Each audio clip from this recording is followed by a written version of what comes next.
Welcome back to the Hockey Show, and today we're talking about game number 3 between the Boston Bruins and the Florida Panthers. Even though my idiot self made the board the wrong way, the Boston Bruins were home. They go home trying to make this lead go back in their favor in this series, but they failed to as they dropped the game 6-2 against the Florida Panthers, and this is kind of where you really are, like, things are about to go bad for the Boston Bruins, right? Because especially in a series like this where Florida has now shown twice, not just twice in general, but twice in a row that they can dominate and break your team, right? That is like the one thing that you just don't want to happen. But they have broken the Boston Bruins. The systems that they played, what won them round 1, what was going to really take them far into the playoffs, has been destroyed. And what that is that the Bruins are very, they're like a dense team, you know? Like, they've got a very strong back end, especially with how hot Jeremy Swayman is. And then the defense in front of him with McAvoy and Lindholm, like a lot of good pieces in front of him to play some solid defense, especially with guys like Lohrei showing up out of nowhere. And then the layers of offense that they can throw on the ice. They're a very dense team that can keep pounding you and keep playing, keep rolling the lines. They're a very evenly spread out team with some good heavy hitters, a Pasternak and Marchand, who can really get the points on the board. But they have broken that system. The Florida Panthers have figured out a way to just literally undo everything that's good about the Bruins, right? The Bruins, can't get any offense going with their strong forecheck and good ways of just being like a good back two-way type of team. They've broken that completely as they can't get any offense going in this game. And until the very end of the game where it really didn't matter at that point.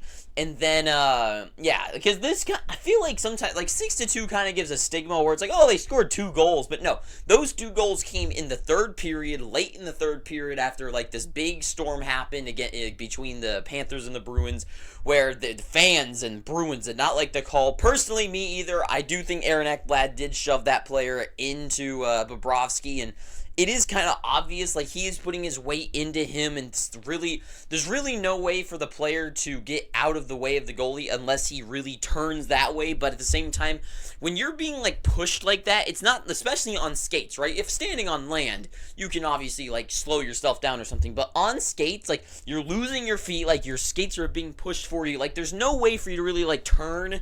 If you try to stop, you'll probably just fall over and just go into the goalie anyways, and Aaron Ekblad definitely shoved that guy into him. Personally, for me, I think there should have just been no penalties on the play.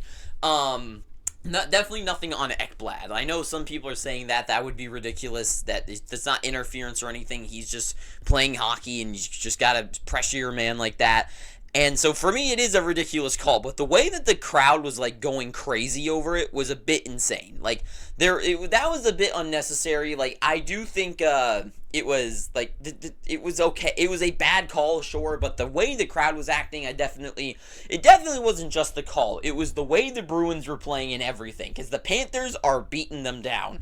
And it's just the goals that they're scoring. Jeremy Swayman, the power play that they scored because of that, with Montour just on the blue line, that's a goal that you would have seen Swayman stop 10 out of 10 times in that first round. This series, Swayman, the way this Bruins team is kind of playing defeated, he just moves over, shot, I know it's a goal that a lot of goalies give up sometimes, right? But that's the kind of shot that you see, Stuart Skinner give up, against that Zadorov play, where it's come on, there's really no screen, there's really no reason he wasn't able to track the puck, and it just goes, it's a perfect shot by Brandon Montour, but still. The Florida Panthers, they broke them. The defense was superb. I mean, the way that they play defense is incredible. The Panthers are truly playing, in my opinion, the best game out of any team this whole playoffs.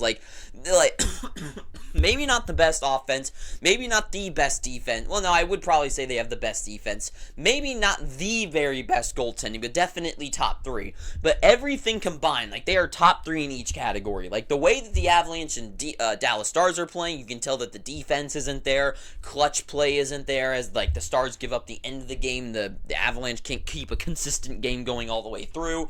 Then in the East, between the Oilers and Vancouver Canucks, both of those teams kind of seem like they're set up for disaster once they face a team outside of their own division. And then the Rangers feel like they're kind of getting an easy easy wins right now. And I know I'm not just trying to say that to discredit them, but really the Florida Panthers, they've taken down the Lightning, who seem like a conference final type team. They're taking down the Bruins, who are a deep playoff team that looked like they could go far.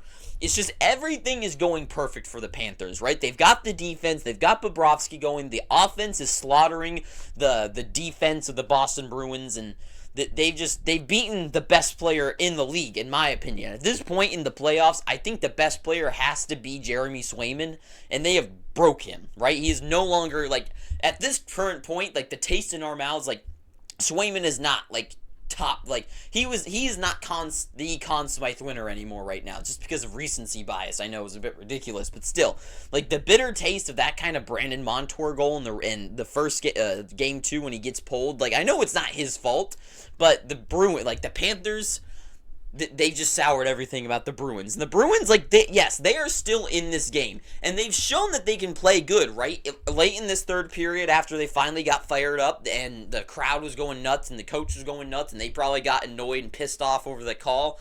DeBrusk got a close chance. They did score 2 goals. And then Brazo, or not Brazo, but someone on that line had a good chance with a good shot going down the ice. Like, they had a couple good chances.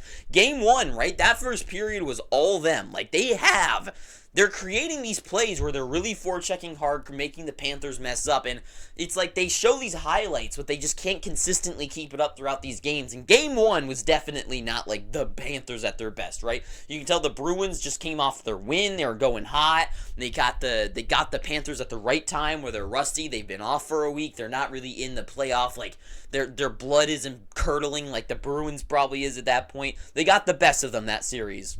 And then the Panthers stormed right back, and they're showing it. And for me, this is what Florida needs to do. And they cannot let this series go far. They just can't. The Panthers need to seal the deal. I think they need to win the next 2 games in a row. Because the New York Rangers are going to win their series. It's just going to happen. Whether Carolina staves them off for 1 game tonight and keeps their bodies alive to play 1 more game just to eventually lose in Madison Square Garden, like, it is a whole other story. But right now, they're going to play the New York Rangers. And the New York Rangers are so hot. They got everything going perfectly fine.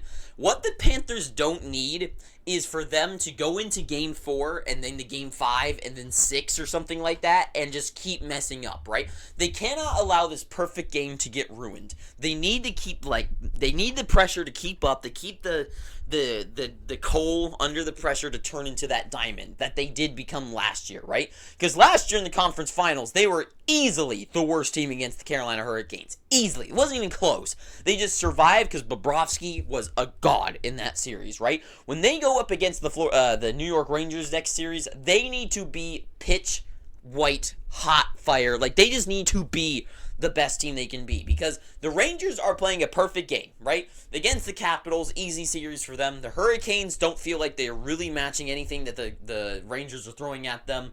Rangers just overpowering them.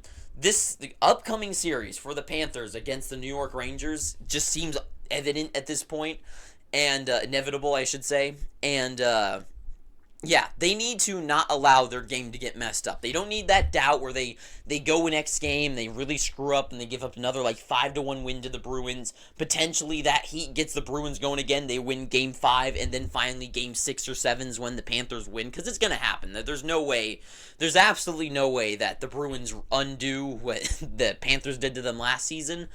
And that's what the Panthers don't need. Or the Bruins. I mean, if the Bruins did that, that would be insane. But the Panthers, they need to keep their game solid. They need to keep their game going with all the pieces, all the confidence in the world to go into next series with a hot head, go in there, get some big bodies out there, beat up guys like Rempe, right? Get guys like Nick Cousins out there who's playing for his job on the ice. Get him on the ice, guys like Sam Bennett, these strong players to knock the hell out of guys like Artemi Panarin, right? And that's what's going to win them a series against the Rangers. The Rangers are they're so fast. They're so speedy, but they're not the biggest guys in the world, especially guys like Panarin, you know? When he's the one get the puck down the ice, All they need is a guy like Nick Cousins just be like, screw you, and just like run into the side of him. He's going to ruin Panarin's whole stride. Zibanejad messed him up, right? They got the edge on them in that category. And that they need to do is go into next series with their big guys, these guys who were ready to take hits, make big hits to make good plays, and guys like Kachuk to really light up and go against that series. What they don't need is that confidence to be shattered by the Boston Bruins at this point. So right now, this series, the way it's going, like, the Bruins feel defeated. This whole game, it felt like they were defeated until, like, the final, like, 15 minutes of the third period. And even then, they just, like, gave up with, like, 4 minutes left or something like that. Like, it was a bit ridiculous to kind of watch. Like, you can tell the Bruins just, like, especially if Marchand is injured at this point, and I forget who the other player was that went away. But I'm sure Marchand will come through. I don't think he's going to be able to sit out. I don't think he would let anyone tell him to sit down. But yeah, I think the Florida Panthers, they have this series. They got this one in the bag easily. Like, they are the dominant team, and they're going to march their way into the conference finals. And that is all I got to say. So thank you for watching this. You made it this far. Please, I am begging you, please subscribe. Please. Please do it. And until next time, too sweet. Have an amazing day, and ta-ta for now.